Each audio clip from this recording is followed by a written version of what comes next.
You wake up. The day doesn't begin, it attacks. Your eyes open to a world already in motion, a silent alarm blaring. Catch up, keep up, don't stop. You stumble into the frenzy, breath trailing behind your body like a shadow you forgot to claim.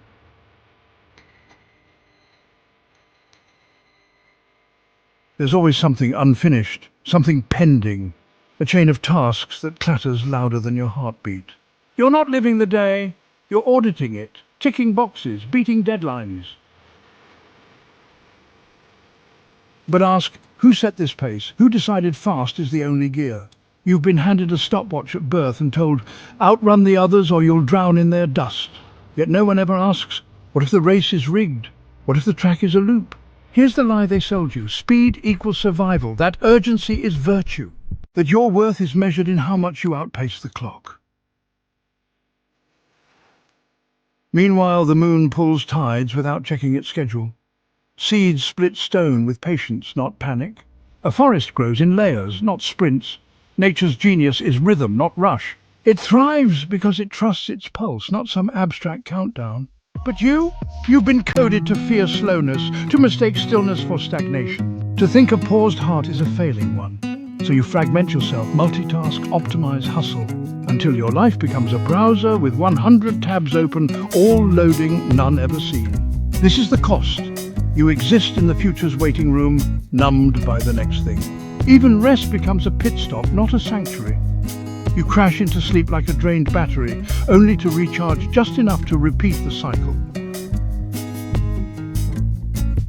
There is an ancient wisdom found across every tradition, sometimes spoken, often lived. It says time is not your enemy, your disconnection from rhythm is. You were never designed to run on artificial cycles. Clocks are man-made.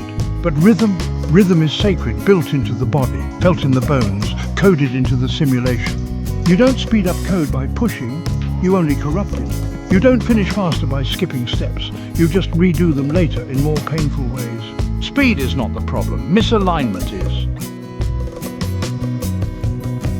The more you live by the time of others, the deadlines, the pressure, the digital overload, the more you forget the internal time you were meant to follow. That time doesn't live in your calendar, it lives in your gut, in your breath, in your ability to pause without panic. When you move at the right pace, not too fast, not too slow, the simulation cooperates. You stop getting blocked, you stop burning out. You start flowing through tasks with presence, clarity, and power. Imagine, what if you moved like the tide, worked in seasons, not sprints, let urgency dissolve into intention?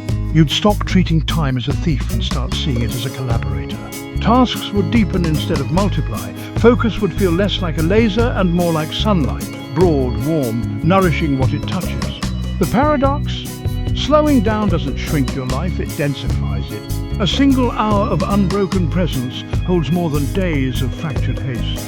You notice the cracks in systems, the whispers of intuition, the shortcuts hidden in plain sight. You debug as you go instead of drowning in technical debt. Here's the truth. If you're rushing to finish everything, you're never present in anything. You're not really working. You're escaping, you're not resting, you're recovering from damage you didn't have to cause. And when you do have free time, you waste it, because you're too burnt out to be clear.